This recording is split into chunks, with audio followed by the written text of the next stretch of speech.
और घर जो जहाँ तक पहुँची वहाँ भी पानी नहीं आता, पूरा मोहल्ला परेशान है, एक बूंद भी पानी नहीं पहुँचा, काफ़ी टाइम हो गया उसके। और लगभग मेरे ख्याल इस टाइम 15 टाइम में 50 लाइटें बंद होंगी वार्ड के अंदर। रोज कंप्लेंट करते हैं, कोई सुनने को तैयार ही नहीं किसी तरीके। गंज शहीदों के नीचे, मस्जिद के नीचे सारे खंजरे टूटे पड़े, अभी तक नहीं लगी, जबकि उतरे वो 15 दिन हो गए। बड़ी लाइट उठा दी है, अंधेरा। और कच्चे गड्ढे की मोड़ थे और बंगले के नीचे चौराहे तक नाली की बिल्कुल सफाई नहीं हुई। अभी सफाई अभियान चला, दूसरे भी नहीं हुई थी, अभी भी बिल्कुल सब पूरी गंदी पड़ गई है, सब बिल्कुल पानी भरा होता है। पाइप वगैरह वही पुराना डाल दिया, जिसमें से 6 के 6 नल खराब पड़े हैं जो रिकॉर्ड करें। ये लगभग 2-2.5 महीने हो गए हैं। इसकी शिकायत यही साहब से भी कर चुके हैं, लेकिन वो काम नहीं हुआ है। कई बार फोन करने के बाद भी तब मजबूरी में आपसे कहना पड़ रहा है।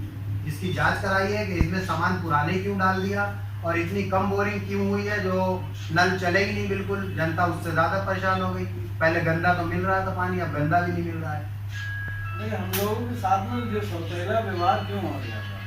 और सर फोटो खींच चुके हैं, जरा लेटर पैड पे बहुत कर दीजिएगा। बोलने वाला ही कोई था, सुनने वाले जैसे होते हैं।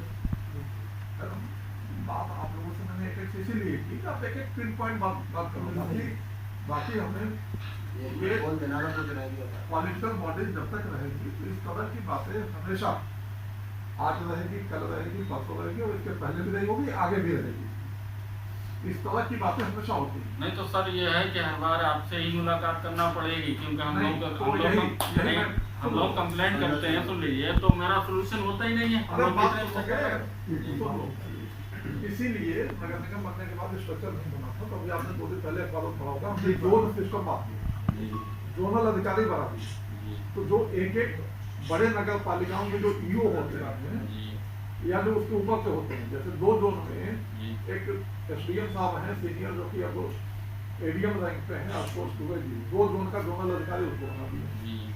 एक ईओ आई हुई है जो फतेहपुर से आई है, सहायक नगर, एक उनको एक जोन का उनको बना दिया और एक और अभी नए आए हुए हैं सहायक, एक जोन उनको बना दिया। तो अब जो जोनल व्यवस्था है उस जोन के नीचे अब सारे अधिकारी वहाँ समायोजित होंगे, चाहे वो जलकर का हो, चाहे वो निर्माण का हो, चाहे वो टैक्स का हो, चाहे वो सफाई का हो। तो पब्लिक को या आपको सपोज करो ये 60 वार्ड मान लीजिए बन रहा है, ऐसा बात होगा तो 4 जोन हो गए, तो एक सभासद से अब आप अपग्रेड हो जाओगे, अब आप कहे जाओगे माननीय पार्षद जी। अब जब नगर निगम का चुनाव होगा तो सभासद फिर माननीय पार्षद कहे जाओगे। तो जो माननीय पार्षद जब बन जाओगे आप लोग, तो फिर वो क्या होगा कि एक जोन में 12 या 14 पार्षदों से मतलब जोनल अधिकारी का होगा। इजी वे में मीटिंग हो जाएगी, हर टीम से बात हो जाएगी, क्योंकि वार्ड बढ़ते जाएंगे तो यहाँ का उतना सिस्टमेटिक काम नहीं हो पाता। इसीलिए अधिकारियों की टीम बढ़ गई, अधिकारियों के लेवल पे इसीलिए टीम बनी, यानी काम जो है थोड़ा सा स्मूथ हो जाए, अच्छे से मानिटरिंग हो। तो आप लोगों को अब जब अगली बार जब आएंगे आप लोग, ये क्या समस्या है आपकी?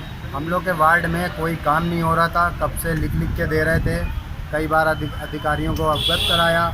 मोहल्ले में नालियाँ टूटी पड़ी रहती हैं, गंदगी है और वाटर लाइन नहीं पड़ रही है गलियों में, इसलिए कई बार अधिकारियों को देने के बाद भी काम नहीं हुआ। तो इसलिए आज हम लोग सारे सभासद इकट्ठा होकर नगर आयुक्त साहब से मिले, उनको अपनी समस्याओं से अवगत कराया, ताकि हम लोग ने उनसे बोल भी दिया कि 10 दिन में अगर हम लोग का काम नहीं होता है तो फिर हम लोग आके नगर निगम में धरना देंगे, और कोई चारा नहीं बचा। सुनने को तैयार नहीं है, बिल्कुल हम लोगों की कोई समस्या सफाई की है, सुनने को तैयार नहीं है। और कहते हैं तो कहते जाओ मेरी कहीं भी शिकायत करो, चाहे नगर आयुक्त से करो, चाहे जिससे दिल चाहे करो। क्या आश्वासन दिया नगर आयुक्त ने? क्या नगर आयुक्त साहब ने बोला है संबंधित अधिकारियों से मिलकर आपकी समस्याओं का जल्द से जल्द समाधान करेंगे, अगर नहीं होता है तो हम लोग फिर धरना देंगे, यही एक चारा बचता है। और जनता आके हम लोग से शिकायत करती है, जनता सोचती है हम लोग कुछ करते नहीं है, लेकिन जब हम लोग की सुनवाई नहीं होगी तो हम लोग क्या करेंगे? व्यवहार हो रहा है, मतलब पक्षपात बहुत हो रहा है। केवल 1 हफ्ते का टाइम देंगे प्रशासक महोदय को, 1 हफ्ते का, और 1 हफ्ते बाद हम सारे सभासदगण यहीं पर धरना देंगे अगर काम नहीं हुआ। लाइटिंग जो लाइटें बेकार पड़ी हैं वो लाइटों की मरम्मत तुरंत करा देना चाहिए, वो भी हम लोगों को। वार्ड में लाइटिंग, सफाई, कंजड़ा, नाली आदि इसकी गंभीर समस्या है। इसके लिए कई बार नगर आयुक्त को सूचित कर चुके हैं, संबंधित विभाग को भी कर चुके हैं, लेकिन बेपनाह लापरवाही के कारण कोई काम नहीं हो पाया है। पूरे विभाग में भ्रष्टाचारी व्याप्त है, इसलिए पब्लिक के कोई काम नहीं हो पा रहे हैं। पब्लिक जो है बहुत परेशान है, इसलिए इससे संबंधित जो सभासद जुड़े हुए हैं वो भी अपनी बात को पूरे तरीके से विभाग को कई बार कह चुके हैं, लेकिन कोई काम नहीं हुआ।